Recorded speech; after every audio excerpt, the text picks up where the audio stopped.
Hi mga guys, magandang araw. Ngayong araw pala ay araw ng day off natin at araw nga ng linggo. Pero bago natin ito simulan, ako nga pala si Luther, isang OFW. So yun nga mga guys, dahil day off natin ngayon, maaga tayo nagising kanina, mga bandang magpa 5:30 na nga din. At dito naman nagkakape na nga ako nito, mga bandang mag-aalas 6 na nga din. Bago nga ako bumangon kanina mga guys, nag-scroll nga muna ako sa FB at nag-check nga ako ng laban ng Pacers tsaka ng Celtics. At pasensya na din sa buhok ko mga guys, ganyan talaga ako pag bagong gising pag day off. So okay mga guys, no, good morning ulit sa inyo. Day off natin ngayon. Hindi ko alam kung pupunta ba ako ng Panda Grocery kasi anong oras na. Mga magsi 7:30 na ata. Tapos medyo naramdam na yung init. Ganitong oras na dito. Si summer na eh.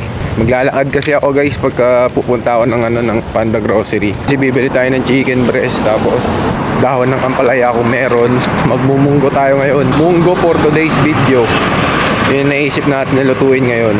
Pero titingin muna tayo dito sa malapit na supermarket dito lang din naman sa amin. So tara, let's go. Walk trip na tayo hanggang Alabang. Hindi, walk trip na tayo hanggang Panda Grocery. Fast forward, bali pagkarating ko naman dito sa loob ng Panda, ito na nga din yung mga pinamili natin. Hindi na nga din ako dito gaano nag-video dahil nagmamadali na nga din tayo kasi mainit na sa labas. Pagkarating naman natin dito sa mini supermarket na malapit sa accommodation natin, kinuha ko na nga din tong itlog. 10 real nga lang pala to mga guys, isang tray na. Ay, grabe oh, nagpawisan ako. Pero okay lang yan mga guys. Kasi kailangan din natin mapawisan. Pizza bimang nandito tayo sa ibang bansa. Tapos magmumunggo tayo. Pahinga muna ako mga guys. Tapos rekta na tayo ng luto. Munggo for today's video tayo mga guys. Let's go!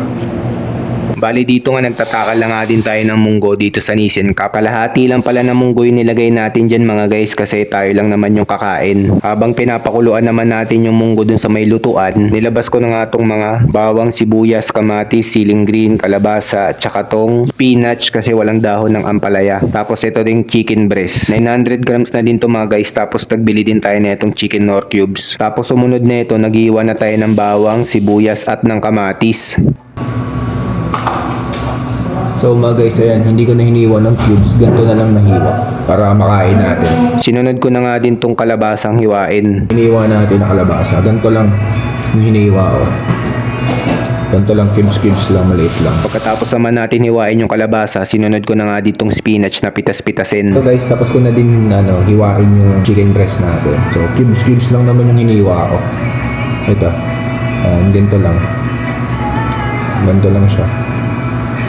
Baka tumagal to ng mga 3 araw itong munggo natin. Bali dito naman nga pagkatapos naman natin magpainit ng kawali, naglagay na nga din ako ng mantika. Tapos sumunod nun nilagay ko na nga itong sibuyas, kamatis, tsaka ng bawang. Pagkatapos naman natin mamekos-mekos yung una nating nilagay ko na nga din itong chicken breast. Tapos konting mekos-mekos lang insang para sumarap. Bali nilagay ko na nga din dito yung chicken nor cubes, pati itong patis mansi. Tapos mekos-mekos lang natin ulit insang, tapos takpan lang natin ulit ng 3 minutes. After naman ng 3 minutes, nilagay ko na nga din tong munggo. Tapos konting mekos-mekos lang para ma-distribute. Tapos nilagay ko na nga din tong kalabasa at tinakpan natin ulit. Pagkatapos naman ng 5 minuto, ayun, parang walang nangyari. Ganun ulit. Gonggong! Bali, tinikman ko na nga din dito at ayun, walang lasa. Kaya naglagay ulit ako dito ng patis mansi. Pagkatapos naman natin maglagay ng patis mansi, nilagay ko na nga din tong mga gulay. Pucha, para tayo nagrarap dun ah. Gonggong!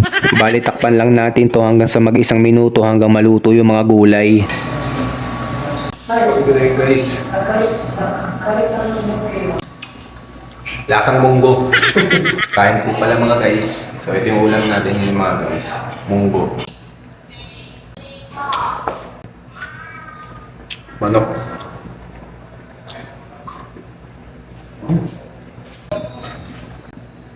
So yun lang muna mga guys, hanggang dito na lang muna. Kita isa lang tayo sa susunod kong video. Ako nga pala si Luther, isang OFW. Peace and love, follow for more. Bye bye!